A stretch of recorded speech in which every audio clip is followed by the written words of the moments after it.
The iPhone, made by Apple, which when the iPhone was released was called Apple Computer, but later changed its name in large part because of the iPhone, was originally introduced in January of 2007. The first model of this device was pretty clunky and even somewhat useless compared to contemporary smartphones. And even the next step upgraded model that came out in 2008 was pretty bare bones. And I can confirm, having owned that model, that it didn't do much. The iPhone App Store didn't arrive until the summer of 2008, and that App Store didn't have much beyond gimmicky party gags and a few simple games and utilities for the first little while, so there was a period during which the device was mostly amazing because of its touchscreen and its whiz-bang seeming calculator and web browser and weather apps, all of which looked really great for the time compared to other mainstream, high-end, desirable devices that were on the market, made primarily by BlackBerry and a few other tech companies. But there wasn't really much else to do. Simply being able to tap and zoom and browse the web with your fingertips was enough of a magic trick that everybody wanted to hold and play with this now fairly clunky seeming early edition smartphone.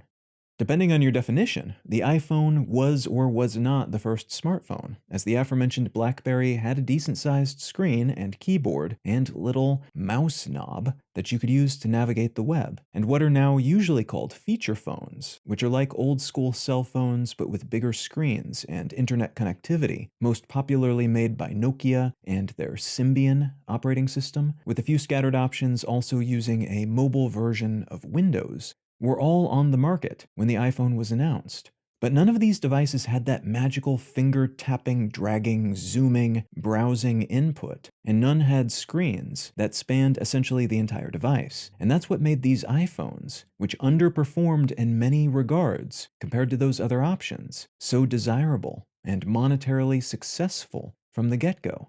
Monetary success doesn't necessarily mean market share success, though. Also, from the beginning, iPhones had a huge price tag compared to other offerings, and the introduction of the Android operating system, scooped up by Google and released as open-source software, optimized for full-screen touch-enabled devices, resulted in the development and deployment of countless competitor devices, most of which basically copied the iPhone's look and feel. Though some companies bravely tried other alternatives to the vanilla shiny brick model before giving up and making their own shiny bricks.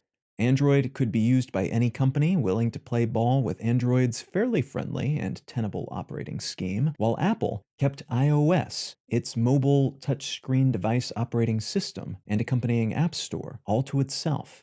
Thus, while iOS remained stuck on iPhones, older eventually discontinued iPod Touches, and then the subsequently released iPads, Android spread far and wide, injected into everything from smartphones to tablets to car stereo systems to TVs and personal assistant devices.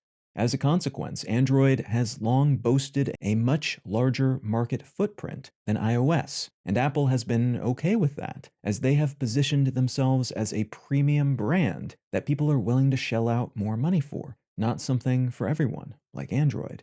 But the tables have turned in this regard, a little bit at least, in recent years. In 2021, according to Counterpoint Research, the iPhone achieved a greater than 50% smartphone market share in the United States for the first time, as of the sales quarter ending in June. That means more than half of all in-use smartphone devices in the United States, the active installed base, to use the industry's terminology, are iPhones, while the other half consists of about 150 other devices, almost all of which use Android, and the majority of which are made by either Samsung or Lenovo. This increase has reportedly been a slow burn, rather than a monumental leap in growth for iOS during a short period, and it's the first time Android has had less than 50% of that installed OS market share since 2010, when it first overtook Apple alongside Microsoft, Nokia, Motorola, and BlackBerry to claim mobile phone operating system dominance. And to be clear, Apple has long owned the premium smartphone market, claiming about 57% of $400 plus devices and around 78% of smartphones that cost more than $1,000. But this is a pretty big deal for them to claim more than half of the all smartphone segment, and it introduces a few new business opportunities as well. Apple as a company has been pushing more into services, especially those related to ensuring devices, cloud storage, TV, music, and video game services, alongside various health-related efforts. More iPhones in use means more people to sell these services to, as they tend to only be offered, with few exceptions, to iPhone and iPad users. But it's also been working toward building out another leg of its financial stool to help supplement and maybe even someday replace the income they generate from selling devices on one hand and hawking services for those devices on the other. What I'd like to talk about today is another slow burn strategy by Apple, in this case to introduce and augment a device-specific advertising platform, how that strategy is going, and what they had to do to carve out space for themselves in the very crowded digital advertising industry.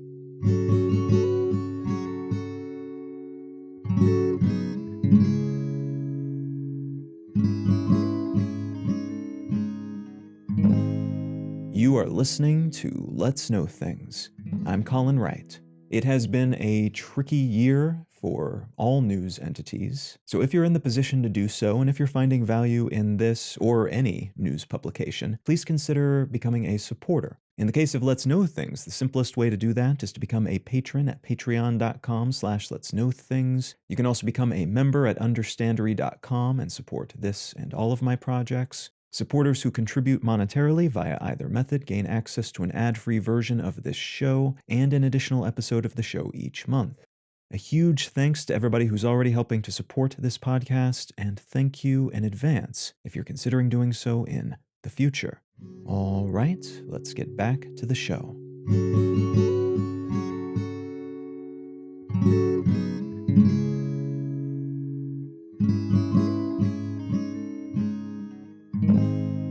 The article I'd like to start with today comes from the Financial Times, and it's entitled, "Apple Plans to Double Its Digital Advertising Business Workforce."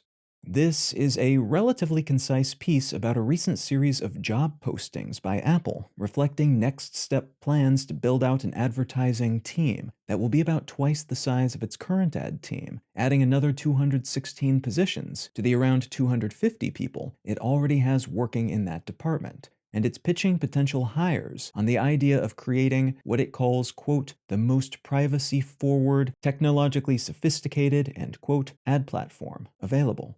Now, this is notable already because of Apple's influence in the hardware market. As I mentioned in the intro, it is a heavy hitter on the premium side of things globally, but it's also recently become dominant in the lucrative and influential American market overall, taking more than 50% of the in-use market as of mid-last year.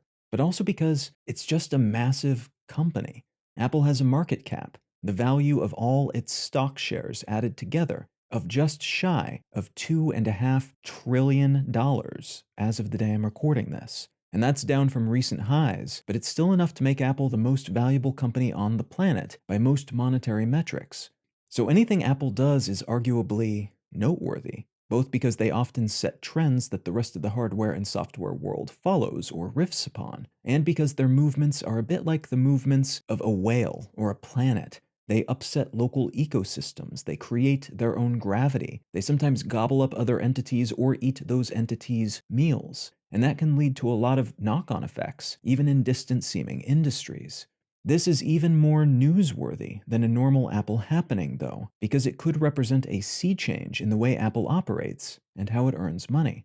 And to understand why, we need to go back to April of 2021, about 17 months ago, as of the day I'm recording this episode, to the rollout of iOS version 14.5, which was the first version of this operating system that allowed users to opt out of tracking in iOS apps. What that means in practice is that folks with iPhones and iPads could choose to disallow apps like Facebook or Instagram or Snapchat or random little casual games downloaded from the App Store from soaking up all their data and sharing that data with third parties. This update was promoted as a huge win for user privacy, and that arguably remains the case. I personally went through and removed data capturing and use permissions for every app that allowed it following this update, and Apple soon started prompting users more directly, asking them if they wanted to keep allowing, say, Facebook, to know where they are, to see what they're doing, and to use that information to sell more targeted, optimized ads in their apps and other platforms.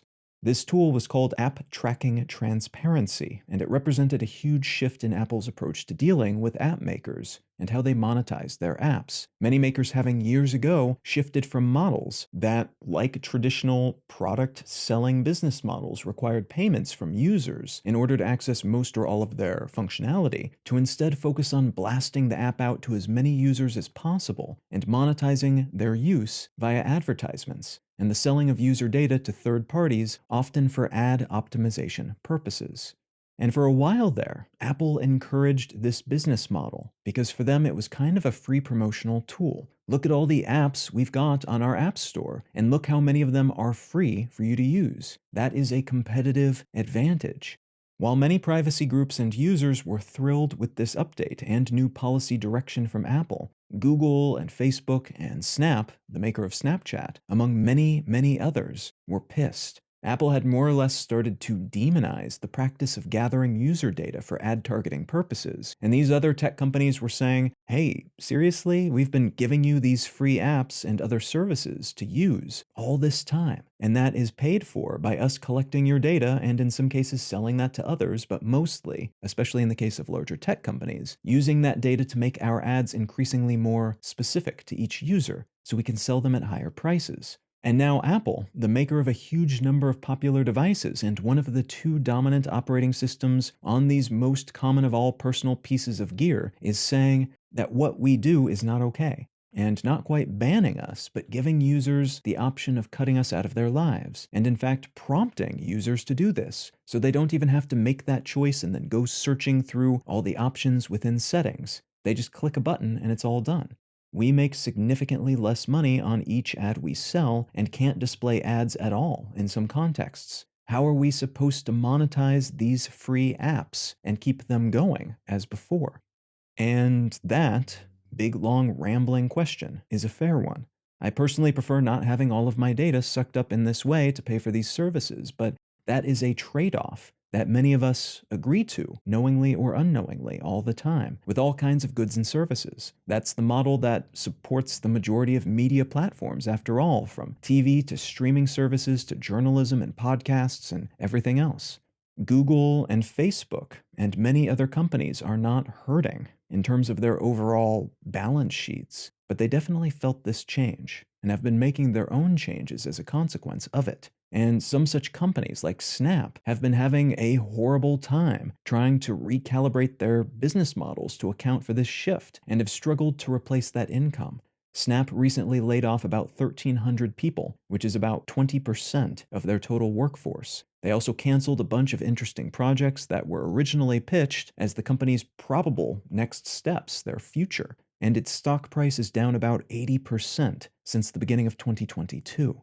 This is not all attributable to Apple's newfound privacy focus when it comes to data, but that certainly didn't help, and several other major companies that have long lived and died by data tracking revenue have suffered similar downswings, including Meta, the company behind Facebook and Instagram, among other entities.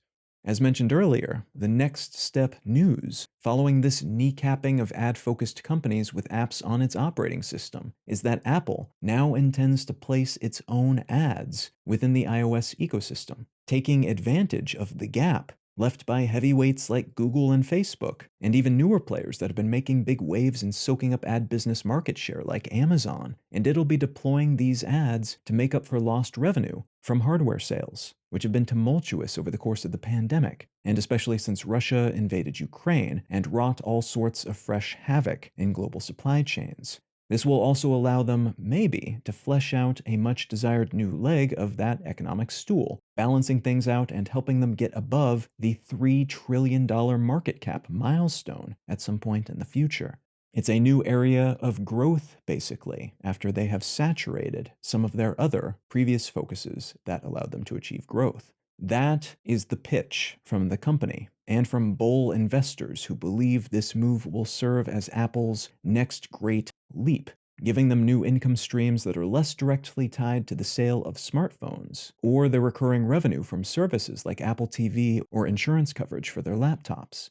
It's thought that Apple currently pulls in something like $4 billion a year in ad revenue, which is a lot of money, but more like a rounding error or hobby income for a company as big as Apple. That said, Amazon brought in around $31.2 billion in ad revenue in 2021 after years of investing in their own ad network, and both Snapchat and Twitter can boast somewhere between 4 and 5 billion. So without breaking a sweat, about a year and a half after those privacy plans first came into effect, Apple is already playing in the same league, ad-wise, as two social media companies that almost exclusively make their money from digital advertising. And it long ago surpassed smaller and still significant companies like TikTok and Pinterest, which are still figuring out how to make ad revenue in a constantly evolving digital ecosystem.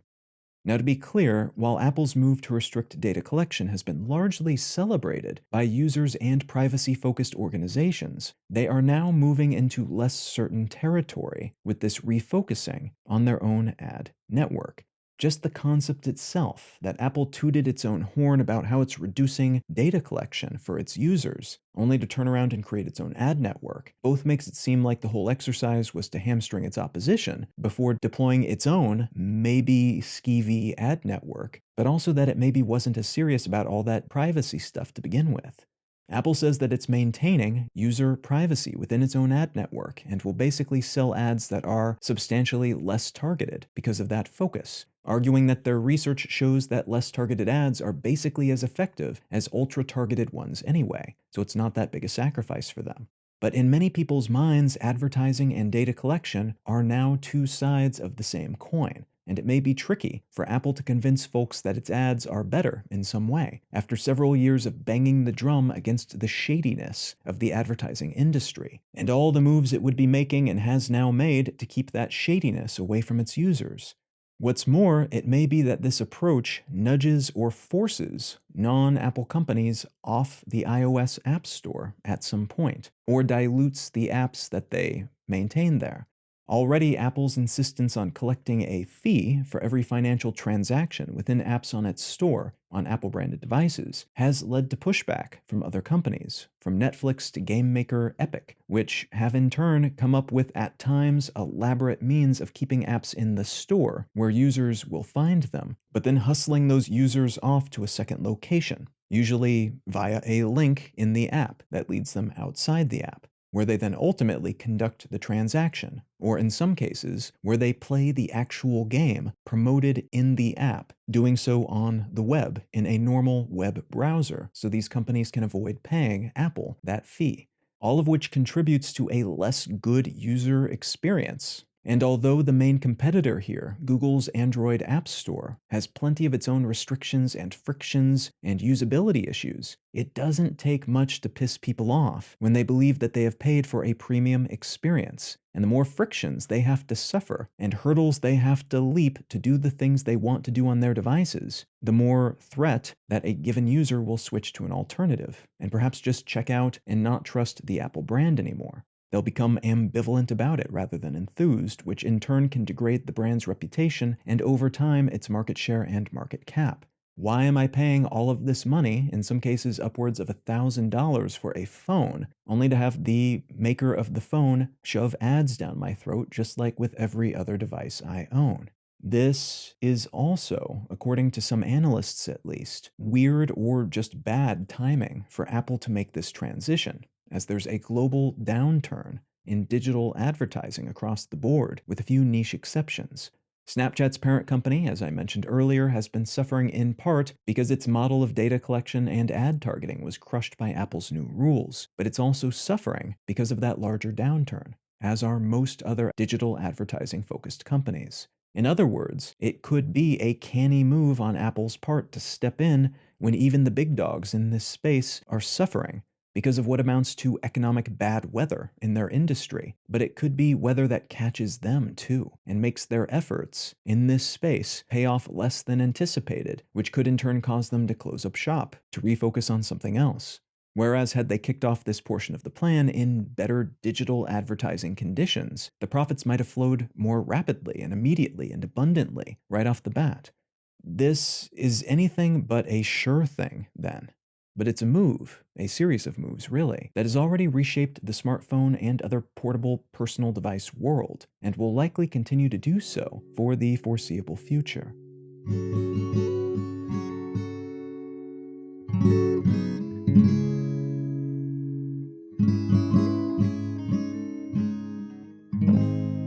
If you're enjoying Let's Know Things, consider becoming a supporter. The simplest way to do that is to become a patron at patreon.com/letsknowthings. You can also support this and all of my projects at understandary.com. Folks who support this show via either of those methods receive an additional episode of the show each month and an ad-free version of the show. A great big thanks to everybody who's already helping to support the show, and thank you in advance if you're considering doing so in the future.